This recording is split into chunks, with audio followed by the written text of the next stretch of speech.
हरे कृष्णा। आप सभी का स्वागत है आज के इस मॉर्निंग कार्यक्रम में। आज हम एक बहुत ही सुंदर और बहुत ही अद्भुत कहानी बताने वाले हैं, जिससे हमें एक बहुत महत्वपूर्ण सीख और बहुत ही एक महत्वपूर्ण सोच मिलने वाला है। एक बार एक एक बार तीन लोग ब्रह्मा जी से मिलने के लिए गए। तो तीनों लोग जो है अपने अपने समस्याओं को लेके गए थे। और उनको लगा कि ब्रह्मा जी जो है सबसे बुद्धिमान और सबसे ज्ञानवान व्यक्ति है, तो वो हमारी समस्याओं का समाधान करेंगे। ये विचार के साथ ब्रह्मा जी को मिलने के लिए गए। तो जब ब्रह्मा जी के पास गए, इन्होंने अपना सवाल पूछा भी नहीं, ब्रह्मा जी ने जवाब दे दिया।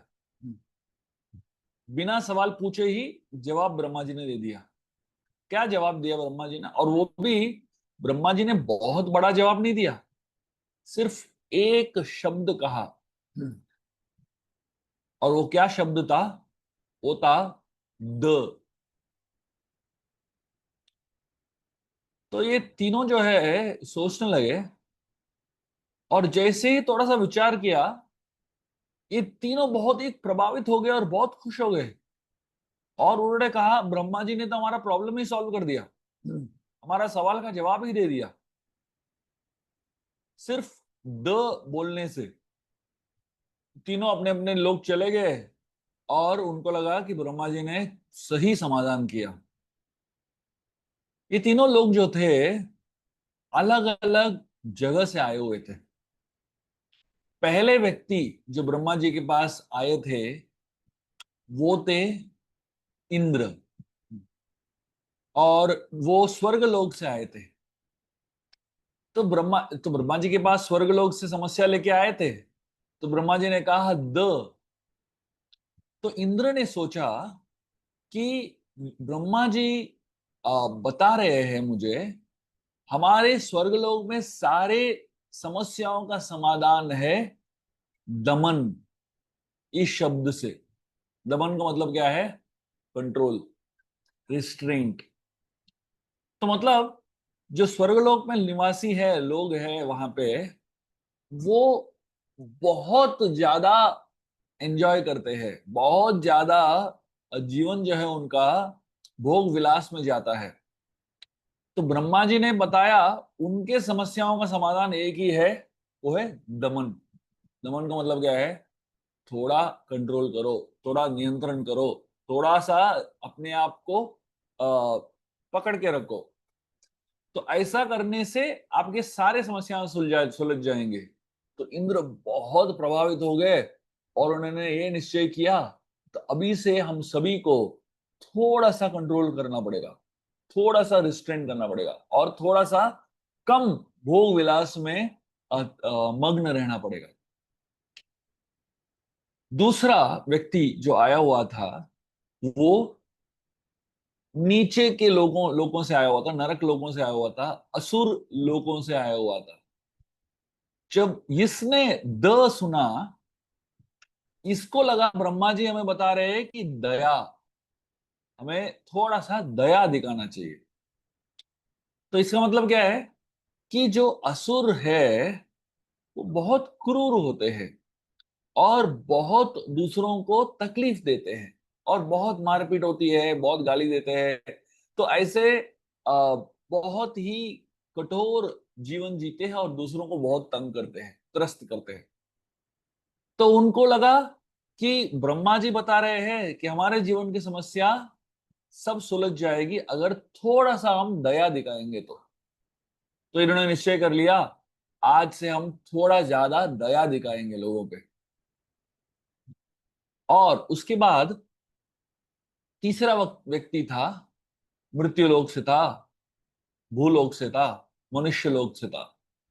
उसने जब द शब्द सुना ब्रह्मा जी से, उसको लगा ब्रह्मा जी बोल रहे हैं मुझे थोड़ा दान करना चाहिए, क्योंकि मृत्युलोक के लोग जो होते हैं, यहाँ के जो लोग होते हैं, वो बहुत कंजूस होते हैं, बहुत ही ज्यादा सेल्फिश होते हैं, अपने बारे में ही, अपने खुद के स्वार्थ के बारे में ही सोचते हैं। इसलिए थोड़ा सा दान किया, दूसरों के साथ बांट दिया, दूसरों को थोड़ा सा दे दिया, तो आपका कम होने वाला नहीं है कि नहीं? तो ये जो है इसको बोलते हैं दान।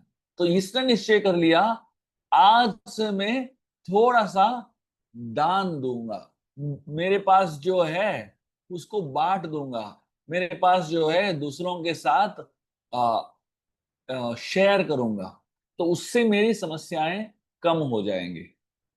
अब देखिए, ब्रह्मा जी ने कुछ ज्यादा कहा नहीं, एक ही शब्द कहा, वो भी पूरा शब्द भी नहीं, द कह दिया। लेकिन एक को दया सुनाई दिया, एक को दमन सुनाई दिया, एक को दान सुनाई दिया। तो कहने का तात्पर्य यह है कि हम सब लोग, हम सबको कोई ना कोई समस्या तो है ही। लेकिन जब हम भगवान के पास जाते हैं, भगवान के भक्तों के पास जाते हैं और महान लोगों के पास जाते हैं, तो सभी लोगों का समस्या का समाधान एक ही देते हैं। जैसे हम अलग अलग महान लोगों का लेक्चर सुनते हैं, उस लेक्चर से हम क्या प्राप्त करते हैं वो हमारे ऊपर है कि नहीं? तो मतलब 1000 लोग एक ही लेक्चर सुनेंगे, ऐसा मत समझिए कि सब लोग एक ही चीज समझेंगे। 1000 लोगों को 1000 चीज समझ में आएगा, किसी को ये समझ में आएगा, किसी को वो समझ में आएगा। वो हमारे मानसिक स्थिति के ऊपर है, और हमारा जो उस समय का जो स्थिति है उसके अनुसार हमको लेक्चर समझ में आएगा। और इतना ही नहीं, हम ही वो ही लेक्चर 10 साल के बाद सुने और कुछ समझ में आएगा, क्योंकि वो जो स्थिति था 10 साल पहले वो अलग स्थिति था, और हम जो अभी 10 साल के बाद जो स्थिति में है वो कंप्लीटली अलग स्थिति में है। तो वही लेक्चर आपको अलग अलग समय जो है अलग अलग महसूस होगा, और अलग अलग समझ आपका आएगा। और ऑफ कोर्स समय के साथ साथ हम आगे भी बढ़ते हैं, हमारी बुद्धि का विकास भी होता है, और हमारी आध्यात्मिक विकास भी होता है। तो उसके बाद जो है हम लेक्चर सुनते हैं तो उसका अलग ही परिणाम मिलता है। इसलिए जब ज्ञान हम लेते हैं महान लोगों से, तो हमें बहुत ध्यान पूर्वक लेना चाहिए, और अपने सिचुएशन के हिसाब से और अपने बुद्धि के हिसाब से हमें उसको समझना चाहिए। लेकिन उसके साथ साथ ये भी हमको समझ में आना चाहिए कि वो जो ज्ञान है हर व्यक्ति के लिए समान नहीं है। वो ज्ञान जो है हमारी आध्यात्मिक प्रकृति के हिसाब से हमें महसूस होता है। तो ज्ञान जो थियोरिटिकल है वो सबके लिए एक है, लेकिन उसका रियलाइजेशन जो है वो सबके लिए अलग है। इसलिए जब हम महान लोगों से सुनते हैं तो हमको समझना चाहिए कि दूसरे जो सुनते हैं वो उनका अनुभव अलग होता है। इसीलिए जब हम लेक्चर सुनते हैं, कोई भी ज्ञान अर्जित करते हैं, उसके बाद हम 3-4 भक्तों के साथ उसको डिस्कस करेंगे, तो हमारा समझ और बढ़ेगा। क्योंकि हर व्यक्ति को थोड़ा सा अलग अनुभव होता है, तो इसलिए हर व्यक्ति का जो अनुभव है उसके मुताबिक वो ज्ञान जो है बदलता है। और जब हम दूसरों के साथ उसके डिस्कस करते हैं तो हमारा ज्ञान और भी विकास होता है।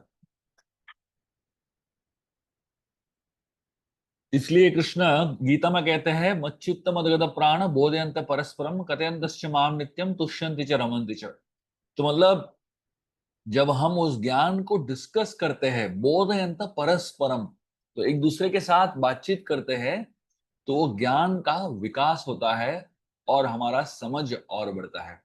आइए हम जो भी महान भक्तों से सुनते हैं उसको बहुत गहराई से, बहुत ही अटेंटिवली सुने, और उसको हमारे क्षमता के हिसाब से समझे। और जैसे ही हमारा आध्यात्मिक प्रगति हो तो उसका समझ भी और विकसित हो और बढ़े। और हमारे समझ को और बढ़ाने के लिए हम परस्परम भक्तों के साथ उसको डिस्कस करें। जो भी हमने सुना 2-3 लोगों के साथ डिस्कस करें, ताकि हमारा जो अंडरस्टैंडिंग है और हमारा जो समझ है और आगे बढ़े। बहुत बहुत धन्यवाद आप सभी को इतना एंथुजियास्टिकली इस मॉर्निंग प्रोग्राम के साथ जुड़ने के लिए। हरे कृष्णा।